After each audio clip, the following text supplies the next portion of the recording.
നമസ്കാരം. മലയാളി വാർത്ത ഇൻസൈഡിലേക്ക് സ്വാഗതം. ശത്രുദോഷത്തിന് ഗുരുതി വഴിപാടുള്ള കൊടുങ്ങല്ലൂർ ക്ഷേത്രത്തിൽ പി ജയരാജൻ സന്ദർശനം നടത്തിയത് വലിയ വിവാദമായി മാറുകയാണ്. പിണറായിക്കിട്ട് പണിയാൻ വേണ്ടി സഖാവ് പോയതാണോ എന്നുള്ള ചോദ്യം ഉയരുന്നുണ്ട്. ചില പോസ്റ്റുകളും സോഷ്യൽ മീഡിയയിൽ അത്തരത്തിലാണ് വരുന്നത്. കാരണം പിണറായി വിജയൻ ആണല്ലോ പി ജയരാജനെ ഇതുവരെ ഒതുക്കി വെച്ചിരുന്നത്. പാർട്ടി മുച്ചൂടും തകർന്ന് തരിപ്പണമായി നിൽക്കുന്ന ഈ ഘട്ടത്തിൽ ജയരാജൻ കൊടുങ്ങല്ലൂരിൽ പോയത് എന്തിനാണ് എന്നാണ് ഇപ്പോൾ കോൺഗ്രസ് BJP ഗ്രൂപ്പുകൾ തലപുകഞ്ഞാലോചിക്കുന്നത്. സോഷ്യൽ മീഡിയയിൽ വലിയ പോസ്റ്റും പരിഹാസ കുറിപ്പുകളും ഉയരുമ്പോൾ CPM ഒന്ന് പ്രതിരോധത്തിലാകുന്നുണ്ട്. കാരണം മുൻപ് പിണറായി വിജയന്റെ മകൻ പത്മനാഭസ്വാമി ക്ഷേത്രത്തിൽ ദർശനം നടത്തിയത് വലിയൊരു വിവാദമായി മാറിയിരുന്നു. പിണറായി വിജയൻ കമ്മ്യൂണിസ്റ്റുകാരനാണ്, അദ്ദേഹം ക്ഷേത്ര ദർശനങ്ങൾ നടത്താറില്ല എന്ന് കരുതി അദ്ദേഹത്തിന്റെ മകന് ക്ഷേത്രത്തിൽ പോയിക്കൂടെ എന്നുള്ള ചോദ്യവും അന്ന് CPMകാർ ഉയർത്തിയിരുന്നു. പക്ഷെ ഇവിടെ ഒരു പ്രധാന പ്രശ്നം എന്താണെന്ന് വെച്ച് കഴിഞ്ഞാൽ സഖാക്കന്മാർക്ക് വിശ്വാസം ഉണ്ടാകുന്നതും അവർ ക്ഷേത്രത്തിൽ പോകുന്നതും ഒന്നും ഒരു തെറ്റല്ല. ആരും അതിനെ എതിർക്കാനും നിൽക്കുന്നില്ല. പക്ഷേ ഇവിടെ വിശ്വാസത്തെ അപമാനിച്ചുകൊണ്ടുള്ള തരത്തിലേക്ക് ചില സഖാക്കൾ പോകുകയും എന്നാൽ തലയിൽ മുണ്ടിട്ട് പിന്നീട് ക്ഷേത്ര ദർശനം നടത്തുകയും ഒക്കെ ചെയ്യുന്നത് കാണുമ്പോൾ വിമർശിക്കാതിരിക്കുന്നത് എങ്ങനെയാണ് എന്നുള്ള ചോദ്യമാണ് ഉയരുന്നത്. സഖാവ് ജയരാജൻ കൊടുങ്ങല്ലൂരിൽ തലയിൽ മുണ്ടിട്ട് കയറിയെന്നോ നാട്ടാര് വളഞ്ഞപ്പോൾ ഇറങ്ങി ഓടിയെന്നോ കരക്കമ്പി എന്നൊക്കെയാണ് സോഷ്യൽ മീഡിയയിൽ പരിഹാസം നിറയുന്നത്. പാർട്ടി തോറ്റതോടെ കമ്മ്യൂണിസ്റ്റുകൾക്ക് ഇനി ദൈവവിശ്വാസം വന്നോ? ജോത്സന്റെ വാക്കും കേട്ട് വെളുത്ത കാറ് കറുപ്പാക്കിയ ആളാണ് പിണറായി. ക്ലിഫ് ഹൗസിൽ തൊഴുത്തും പണിഞ്ഞു. അതേപോലെ അടിത്തട്ടിലൂടെ ഇനി വിശ്വാസം കടത്തുന്നുണ്ടോ ജയരാജൻ സഖാവ്? തലയിൽ മുണ്ടിട്ട് സഖാക്കൾ ക്ഷേത്രത്തിൽ പോകാറുണ്ടെന്ന് വർഷങ്ങൾക്ക് മുന്നേ സന്ദേശം സിനിമയിൽ ശ്രീനിവാസൻ പറഞ്ഞു വച്ചിട്ടുണ്ട്. പിണറായി പോകുമായിരിക്കും, പക്ഷേ ജയരാജൻ സഖാവ് നിലപാടിൽ വെള്ളം ചേർക്കുമോ? അതാണ് ചോദ്യം. കഴിഞ്ഞ ദിവസം വൈകുന്നേരം 5:30 ജയരാജൻ ക്ഷേത്രത്തിലെത്തിയത്. സുരക്ഷാ ഉദ്യോഗസ്ഥനൊപ്പമായിരുന്നു പി ജയരാജൻ വന്നത്. അതേസമയം CPM നേതാവ് ക്ഷേത്ര ദർശനം നടത്തിയെന്ന് വാദിച്ച് BJP തൊട്ടു പിന്നാലെ രംഗത്തേക്ക് ചാടിയിറങ്ങി. ക്ഷേത്ര ദർശനത്തിന്റെ വിവരങ്ങൾ പുറത്തു പറയരുതെന്ന് ക്ഷേത്രം ജീവനക്കാരോട് ദേവസ്വം ആവശ്യപ്പെട്ടുവെന്ന് ജനൻ TVയിൽ വാർത്തയും വന്നു. വീഡിയോ ചിത്രീകരിക്കുന്നത് ശ്രദ്ധയിൽപ്പെട്ടതിനെ തുടർന്ന് ദർശനം പൂർത്തിയാക്കി വളരെ വേഗം ജയരാജൻ മടങ്ങിയെന്നായിരുന്നു ചാനലിലെ വാർത്ത. നിയമസഭാ തെരഞ്ഞെടുപ്പിലെ CPMനേറ്റ കനത്ത തോൽവിക്ക് പിന്നാലെയാണ് ജയരാജൻ ക്ഷേത്ര ദർശനം നടത്തിയിരിക്കുന്നത്. ശത്രുദോഷത്തിനും മാനസിക പ്രശ്നങ്ങൾക്കും പരിഹാരമായി നടത്തപ്പെടുന്ന ഗുരുതി പുഷ്പാഞ്ജലിയാണ് ഇവിടുത്തെ പ്രധാന വഴിപാടെന്നും പരാമർശിച്ചായിരുന്നു വാർത്ത വന്നത്. BJP അനുകൂല ചാനലുകൾ ഈ വാർത്ത വലിയ രീതിയിൽ വൈറലാക്കി വിട്ടു. എന്നാൽ കോൺഗ്രസ് ഇത് ഏറ്റുപിടിച്ചത് ഇപ്പോൾ അവരൊരു പ്രതിസന്ധി ഘട്ടത്തിൽ നിൽക്കുന്നത് കൊണ്ടാണ്. കാരണം മുഖ്യമന്ത്രി ചർച്ച അടിയും ഒക്കെ നടന്നുകൊണ്ടിരിക്കുകയാണല്ലോ. ഇതാണ് മാധ്യമങ്ങളിലെല്ലാം നിറയുന്നത്. അതൊന്ന് ഇട്ടുമാറ്റാൻ ജയരാജൻ സഖാവിന്റെ ക്ഷേത്ര ദർശനം തങ്ങൾക്കൊരു തുണയായി എന്ന് പറഞ്ഞുകൊണ്ട് വലിയ രീതിയിൽ കോൺഗ്രസുകാർ ഇതിനെ സോഷ്യൽ മീഡിയയിൽ പ്രചരിപ്പിച്ചു. അങ്ങനെ ഇപ്പോൾ ജയരാജന്റെ ക്ഷേത്ര ദർശനത്തിന് പിന്നിലെ കാര്യം എന്താണ് ലക്ഷ്യം എന്ന് തലപുകഞ്ഞ് ആലോചിച്ചിറങ്ങിയിരിക്കുകയാണ് BJPയും കോൺഗ്രസും. എന്തായാലും ഈ വീഡിയോ സഹിതമുള്ള വാർത്ത പുറത്തു വന്നതോടെ ഇപ്പോൾ വിശദീകരണവുമായി പി ജയരാജൻ തന്നെ രംഗത്ത് വന്നിട്ടുണ്ട്. വിശ്വാസ തൽപരനായല്ല, ചരിത്ര താല്പര്യങ്ങളാലാണ് സന്ദർശനം നടത്തിയതെന്ന് പി ജയരാജൻ വാദിച്ചു. ഏതൊരു ചരിത്രാന്വേഷണ താല്പര്യമുള്ളയാൾക്കും കൗതുകമുണർത്തുന്ന വിഷയങ്ങളാണ്. കൊടുങ്ങല്ലൂർ കാവിൽ മാത്രമല്ല, കേരളത്തിലെ പ്രസിദ്ധവും അത്ര പ്രസിദ്ധമല്ലാത്തതുമായ അനേകം ആരാധനാലയങ്ങളിൽ താൻ പോയിട്ടുണ്ടെന്ന് പി ജയരാജൻ ഫേസ്ബുക്കിൽ കുറിപ്പ് പങ്കുവച്ചു. എന്നാൽ ഈ കുറിപ്പിന് താഴെയും ജയരാജനെ വിമർശിക്കുന്ന പരിഹസിക്കുന്ന കമന്റുകളാണ് വന്നിരിക്കുന്നത്. അതിൽ ഏറ്റവും കൂടുതൽ സംഘപരിവാർ ഗ്രൂപ്പുകളിൽ നിന്നാണ് ഈ കമന്റുകൾ ഉള്ളത്. എന്തായാലും നമുക്ക് പി ജയരാജൻ പങ്കുവച്ച ഫേസ്ബുക്ക് പോസ്റ്റ് കൂടി ഒന്ന് നോക്കാം. സനാതനികളുടെ ഹിന്ദുത്വ വഴികൾ എന്ന പുസ്തകത്തിന്റെ രചനയിലാണ് ഞാനിപ്പോൾ.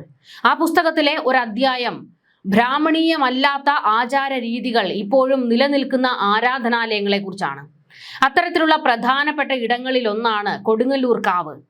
കഴിഞ്ഞ ദിവസം ഒരു കോടതി ആവശ്യത്തിനായി കൊച്ചിയിലേക്ക് പോകുന്നതിനിടെ യാദൃശ്ചികമായി കൊടുങ്ങല്ലൂരിൽ ഭക്ഷണം കഴിക്കാൻ വാഹനം നിർത്തുകയുണ്ടായി. തൊട്ടടുത്ത് തന്നെ ഉണ്ടായിരുന്ന കൊടുങ്ങല്ലൂർ കാവിനെ കുറിച്ച് പഠനങ്ങളിലൂടെയും വായനയിലൂടെയും നാട്ടനുഭവങ്ങളിലൂടെയും പല കാര്യങ്ങളും അറിഞ്ഞിരുന്നുവെങ്കിലും നേരിട്ടുള്ള അനുഭവം ഉണ്ടായിരുന്നില്ല. അതിനാൽ തന്നെ അവിടെ നേരിട്ട് പോയി എല്ലാം കാണണമെന്ന് തീരുമാനിച്ചു. കൊടുങ്ങല്ലൂർ കാവിലെ കോഴിക്കല്ല് തവിട്ടുമുത്തി, വസൂരിമാല പ്രതിഷ്ഠ എന്നിവ സാധാരണ ക്ഷേത്രങ്ങളിൽ കാണുന്നത് പോലെയല്ല. അവയ്ക്കെല്ലാം സവിശേഷമായ ചരിത്ര സാംസ്കാരിക പശ്ചാത്തലമുണ്ട്. നേരിട്ട് കണ്ട് മനസ്സിലാക്കേണ്ടവയാണ് അവ. VT ഇന്ദുചൂടൻ കൊടുങ്ങല്ലൂർ കാവിനെ കുറിച്ച് എഴുതിയ പുസ്തകത്തിന്റെ പേര് തന്നെ സീക്രട്ട് ചേംബർ എന്നതാണ്. ആ രഹസ്യ അറയെക്കുറിച്ചുള്ള സങ്കല്പങ്ങൾ എന്തൊക്കെയാണ്? അതിന്റെ ചരിത്രപരമായ പശ്ചാത്തലം എന്താണ്? ജനവിശ്വാസങ്ങൾ എങ്ങനെ രൂപപ്പെട്ടു എന്നൊക്കെയുള്ള കാര്യങ്ങൾ ഏതൊരു ചരിത്രാന്വേഷണ താല്പര്യമുള്ളയാൾക്കും കൗതുകമുണർത്തുന്ന വിഷയങ്ങളാണ്. കാവിനകത്ത് പ്രവേശിച്ചപ്പോൾ കൂടെയുണ്ടായിരുന്ന ക്ഷേത്ര ജീവനക്കാരോടും സുഹൃത്തുക്കളോടും ഇത് സംബന്ധിച്ച് പല കാര്യങ്ങളും ചോദിച്ചറിഞ്ഞു. ചിലർ പറഞ്ഞ കാര്യങ്ങളെ ഖണ്ഡിക്കുകയും ചെയ്തു. അതുതന്നെയാണ് ഇത്തരം ഇടങ്ങളുടെ സവിശേഷത. ചരിത്രം, വിശ്വാസം, ജനകഥ, അനുഭവം എന്നിവ പരസ്പരം കലർന്ന ഒരു സാംസ്കാരിക ഭൂമി. ഇങ്ങനെ ലഭിച്ച അറിവുകളും നിരീക്ഷണങ്ങളും സ്വാഭാവികമായും ഈ മാസം അവസാനം പുറത്തിറങ്ങുന്ന പുസ്തകത്തിന്റെ ഭാഗമാകുകയും ചെയ്യും. ഇതിവിടെ പറയാൻ കാരണമായത് ജനൻ TV എന്ന ചാനലിൽ ഞാൻ കൊടുങ്ങല്ലൂർ ക്ഷേത്ര ദർശനം നടത്തിയെന്ന രീതിയിൽ ഒരു വാർത്ത വന്നതായി ചില സുഹൃത്തുക്കൾ ശ്രദ്ധയിൽപ്പെടുത്തിയപ്പോഴാണ്. കമ്മ്യൂണിസ്റ്റുകൾക്ക് ആരാധനാലയ സന്ദർശനം നിഷിദ്ധമാണെന്ന് ഇവരെ ആരോ തെറ്റിദ്ധരിപ്പിച്ചിരിക്കണം. കൊടുങ്ങല്ലൂർ കാവിൽ മാത്രമല്ല, കേരളത്തിലെ പ്രസിദ്ധവും അത്ര പ്രസിദ്ധമല്ലാത്തതുമായ അനേകം ആരാധനാലയങ്ങളിൽ ഞാൻ പോയിട്ടുണ്ട്. അജ്മീർ ദർഗയിൽ പോയിട്ടുണ്ട്. പഞ്ചാബിലെ സുവർണ ക്ഷേത്രത്തിൽ പോയിട്ടുണ്ട്. നിരവധി ക്രൈസ്തവ ദേവാലയങ്ങളിലും സന്ദർശനം നടത്തിയിട്ടുണ്ട്. ഇതെല്ലാം ഭക്തി പ്രകടനമായല്ല, സമൂഹത്തെയും ചരിത്രത്തെയും ജനവിശ്വാസങ്ങളെയും കൂടുതൽ മനസ്സിലാക്കാനുള്ള അവസരങ്ങളായിട്ടാണ് ഞാൻ ഉപയോഗിച്ചത്. കമ്മ്യൂണിസ്റ്റുകാർ പൊതുവെ അങ്ങനെ തന്നെയാണ് ചെയ്യുന്നത്. സമൂഹത്തെ അതിന്റെ സങ്കീർണതകളോടും കൂടി മനസ്സിലാക്കാൻ ശ്രമിക്കുക എന്നതാണ് കമ്മ്യൂണിസ്റ്റുകാരുടെ രീതി. ഭക്തിയെയും ആരാധനാലയങ്ങളെയും RSS എങ്ങനെ രാഷ്ട്രീയമായി ദുരുപയോഗം ചെയ്യുന്നു എന്നതിനെക്കുറിച്ച് വ്യക്തമായ ധാരണയുള്ള ഒരാളാണ് ഞാൻ.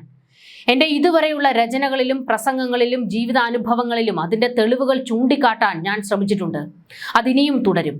കൊടുങ്ങല്ലൂർ കാവിൽ പോയതുകൊണ്ട് ഞാനൊരു ഭക്തനായി മാറിയെന്നോ ആരാധനാലയങ്ങളെ മാറ്റി നിർത്തിയാലേ ഈ നാടിന്റെ സാമൂഹ്യ ചരിത്രം പഠിക്കാൻ കഴിയൂ എന്നോ ആരെങ്കിലും പ്രചരിപ്പിക്കാൻ ശ്രമിക്കുന്നുവെങ്കിൽ അവരോട് സഹതാപമേ ഉള്ളൂ. നമുക്കിനിയും പൊതു ഇടങ്ങളിലും ആരാധനാലയങ്ങളിലും ചരിത്ര സ്മാരകങ്ങളിലും കണ്ടുമുട്ടാം. സനാതനികളുടെ ഹിന്ദുത്വ വഴികൾ എന്ന പുസ്തകം ഈ മാസം അവസാനം പ്രകാശനം ചെയ്യാനിരിക്കുകയാണ്.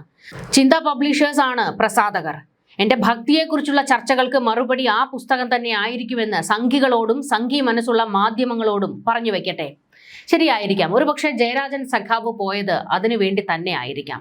അദ്ദേഹത്തിന്റെ പുസ്തകത്തിലേക്ക് വേണ്ടി ചില അറിവുകൾ കൂടി ശേഖരിക്കുന്നതിന്.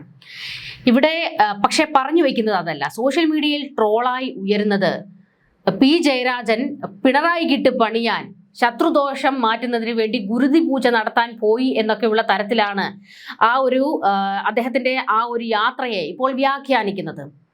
കോൺഗ്രസ് ആകട്ടെ അവർക്ക് അവരുടെ നിലനിൽപ്പിന് വേണ്ടി ഈ വിഷയം ഒന്ന് കത്തിക്കാൻ നോക്കുന്നു. പക്ഷെ BJP പറയുന്നത് സഖാക്കന്മാർക്ക് വിശ്വാസമുണ്ട്, അവർ പുറമേ വിശ്വാസമുണ്ടെന്ന് പറയില്ല, പക്ഷേ ഉള്ളിൻ്റെ ഉള്ളിൽ ഇവരെല്ലാം വിശ്വാസികളാണെന്നും പറ്റുന്ന രീതിയിലൊക്കെ ക്ഷേത്ര ദർശനങ്ങൾ ഇവർ നടത്താറുണ്ട് എന്നൊക്കെ ഉള്ള തരത്തിലാണ് സംഘപരിവാർ ഗ്രൂപ്പുകൾ ഇതിനെ വ്യാഖ്യാനിക്കുന്നത്. ശരിക്കും എന്താണ്? അദ്ദേഹം അവിടെ ക്ഷേത്രത്തിൽ പോയ വീഡിയോ ഒക്കെ പുറത്തു വന്നിട്ടുണ്ടെങ്കിലും അദ്ദേഹം അവിടെ തൊഴുതു നിൽക്കുന്നതോ അതിൻ്റെതായിട്ടുള്ള ദൃശ്യങ്ങളൊന്നും തന്നെ പുറത്തു വന്നിട്ടില്ല. അവിടെ ചുറ്റും കൂടി നിൽക്കുന്ന ആൾക്കാരോട് സംസാരിക്കുന്നതിൻ്റെയൊക്കെ ദൃശ്യങ്ങളാണ് ഉള്ളത്. പക്ഷെ ഇവിടെ നമ്മൾ വിമർശിക്കുന്നത് ജയരാജൻ സഖാവ് ക്ഷേത്രത്തിൽ പോയതിനെ കുറിച്ചോ ഒന്നുമല്ല. ഇവിടെ നമ്മൾ കാണേണ്ട ചില വസ്തുതകളുണ്ട്. ചില സഖാക്കന്മാരുണ്ട്, അവർക്ക് വിശ്വാസമേ ഇല്ല എന്ന് പറയും, പക്ഷേ കാണിക്കുന്നത് ചില വിശ്വാസപരമായ കാര്യങ്ങളുമാണ്. പിണറായി വിജയൻ ഉൾപ്പെടെയുള്ളവരുടെ കാര്യം നമുക്കൊന്ന് പരിശോധിക്കാം. പിണറായി വിജയന് ആഗോള അയ്യപ്പ സംഗമം നടത്തേണ്ടി വന്നത് തനിക്ക് അയ്യപ്പ കോപം ഉണ്ടായി എന്നുള്ളതിൻ്റെ ജോത്സ്യന്റെ വാക്കും കേട്ടാണ് ആഗോള അയ്യപ്പ സംഗമം നടത്തിയത് എന്നുള്ള ഒരു വിമർശനമുണ്ട്. മറ്റൊരു വിമർശനം, അദ്ദേഹം പൊടുന്നനെയായിരുന്നു, മുഖ്യമന്ത്രി ആയിരുന്ന കാലത്ത് വെളുത്ത കാറ് മാറ്റി കറുപ്പാക്കുന്നത്. കൂടുതലും കറുപ്പ് ഉപയോഗിക്കാൻ ജോത്സ്യന്റെ നിർദ്ദേശം ഉണ്ടായിരുന്നു എന്നുള്ള വലിയൊരു വിമർശനം ഉണ്ടായിരുന്നു. മറ്റൊന്ന്, ഗോമാതാവിനെ ഭക്ഷണം കൊടുക്കുക. അതിന്റെ പിന്നാലെ ആയിരുന്നു നമ്മൾ ക്ലിഫ് ഹൗസിൽ ഈ പറയുന്ന പശുത്തൊഴുത്ത് കാണുന്നതും ഒക്കെ. പശുത്തൊഴുത്തിന് വേണ്ടി ഖജനാവിൽ നിന്ന് എത്രയാണ് എടുത്തത് എന്നുള്ളതിന്റെ കണക്ക് വരെ നമുക്കറിയാം. ഇതെല്ലാം ജോത്സ്യന്മാർ പറഞ്ഞതനുസരിച്ചാണ് നടപ്പിലാക്കിയത് എന്നുള്ള ഒരു വലിയ ആരോപണം പിണറായി വിജയന് നേരെയുണ്ട്. മറ്റൊന്ന് MV ഗോവിന്ദൻ ഒരു ജോത്സ്യനെ, കണ്ണൂരിലുള്ള ഒരു ജോത്സ്യനെ കാണാൻ പോയത് അത് പിണറായി വിജയന് വേണ്ടിയിട്ടാണ് എന്നുള്ള ഒരു വലിയ വിമർശനം ഉണ്ടായിരുന്നു. അതൊക്കെ പോട്ടെ, ഇവർക്ക് ഇതെല്ലാം ആരോപണങ്ങൾ മാത്രമാണ് എന്ന് പറഞ്ഞാലും AKG സെന്ററിന്റെ ഉദ്ഘാടനം നടന്ന ദിവസം അത് 10ാം ഉദയത്തിന്റെ അന്നായിരുന്നു. ഏറ്റവും പ്രസക്തമായ ഒരു കാര്യമാണത്. 10ാം ഉദയത്തിന്റെ അന്ന് തന്നെ ഈ പറയുന്ന പാലുകാച്ച് അവിടെ നടത്തി എന്നുള്ളതാണ്. ഈ 10ാം ഉദയത്തിന്റെ അന്ന് തന്നെ എന്തിന് ഈ പാലുകാച്ചൽ നടത്തണം എന്നുള്ള ചോദ്യം അന്ന് ഉയർന്നു വന്നിരുന്നു. 10ാം ഉദയത്തിന്റെ പ്രത്യേകത സൂര്യൻ അതിന്റെ ശക്തി ഉച്ചസ്ഥായിയിലെത്തുന്ന ദിവസമാണ് 10ാം ഉദയം എന്നാണ് പറയുന്നത്. അങ്ങനെ എന്തോ ഒരു വിശ്വാസം അതിന് പിന്നിലുണ്ട്. അപ്പോൾ 10ാം ഉദയത്തിന് എന്ത് നല്ല കാര്യം ചെയ്താലും അത് നല്ലതായി തന്നെ ഭവിക്കും എന്നൊരു വിശ്വാസമുണ്ട്. അപ്പോൾ ആ ഒരു വിശ്വാസത്തിന്റെ പുറത്ത് തന്നെ എന്തിന് ആ 10ാം ഉദയത്തിന് തന്നെ AKG സെന്ററിന്റെ പാലുകാച്ചൽ നടത്തണം? അതൊരു ചോദ്യമാണ്. ഇനിയിപ്പോൾ അത് അങ്ങനെ ഒരു ദിവസം കിട്ടിയത് കൊണ്ട് ഞങ്ങൾ ആ ദിവസത്തിൽ അങ്ങ് നടത്തി എന്ന് പറഞ്ഞതായിരിക്കാം. പക്ഷേ തൊഴിലാളി വർഗ പാർട്ടിയല്ലേ, ആ തൊഴിലാളി വർഗ പാർട്ടി മെയ് 1-ന് അതിന്റെ ഉദ്ഘാടനം നടത്താമായിരുന്നല്ലോ. പക്ഷേ മെയ് 1-നല്ല നടത്തിയത്. ഇത് മറ്റൊരു കാര്യം. ഏറ്റവും പ്രധാനപ്പെട്ട മറ്റൊരു കാര്യം ഇവിടെ ശ്രദ്ധിക്കേണ്ടത്, പഹൽഗാമിൽ ആക്രമണം നടന്ന ആ സമയത്താണ് പാലുകാച്ചൽ നടത്തിയത്. അങ്ങനെ ഒരു പരിപാടി മാറ്റിവെക്കണം. രാജ്യം ഇത്രയും വലിയൊരു ദുരന്ത മുഖത്ത് നിൽക്കുമ്പോൾ, ഒരു വിഷമഘട്ടത്തിൽ നിൽക്കുമ്പോൾ ഇത്തരത്തിലൊരു പരിപാടി നടത്തരുത് എന്നുള്ള ഒരു ആവശ്യം CPM-ന് നേരെ ഉയർന്നിരുന്നു. പക്ഷെ അതും അവർ കേട്ടില്ല. ആ ദിവസം തന്നെ പിണറായിക്ക് AKG സെന്ററിന്റെ പാലുകാച്ച് നടത്തണം. എന്തായാലും സൂര്യൻ ഉച്ചസ്ഥായിയിൽ വന്നിട്ട് പിണറായിക്ക് എന്ത് ഗുണമാണ് ഉണ്ടായതെന്ന് അറിയില്ല. 8 നില പൊട്ടിയ ചരിത്രമാണ് നമ്മളിപ്പോൾ കണ്ടത്. അപ്പോൾ ശരിക്കും പിണറായിക്ക് വിശ്വാസമുണ്ടോ? അറിയില്ല. പിണറായി തന്നെ ഇതിന് മറുപടി പറയണം.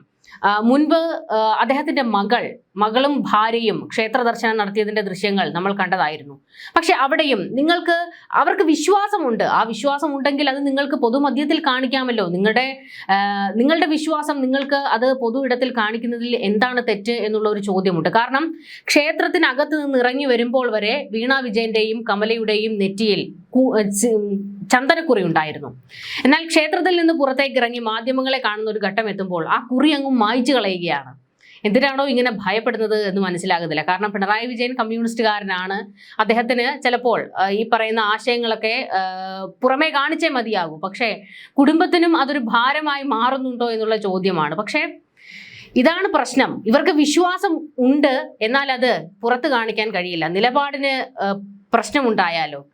അതുപോലെ തന്നെയാണ് ഇപ്പോൾ ജയരാജൻ സഖാവിന് നേരെയും ഈ ഒരു വിമർശനം ഉയർന്നിരിക്കുന്നത്. പക്ഷെ ഒരിക്കലും ഞാൻ അതിനെ അങ്ങനെ കാണുന്നില്ല. കാരണം നിലപാടുള്ള ഒരു കമ്മ്യൂണിസ്റ്റുകാരനായിട്ടാണ് എല്ലാ കാലത്തും P ജയരാജനെ അടയാളപ്പെടുത്തുന്നത്.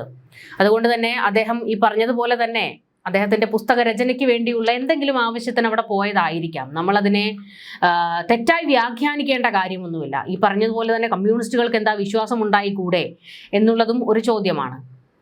ന്യൂസ് ഡെസ്ക് മലയാളി വാർത്ത ഇൻസൈഡ്.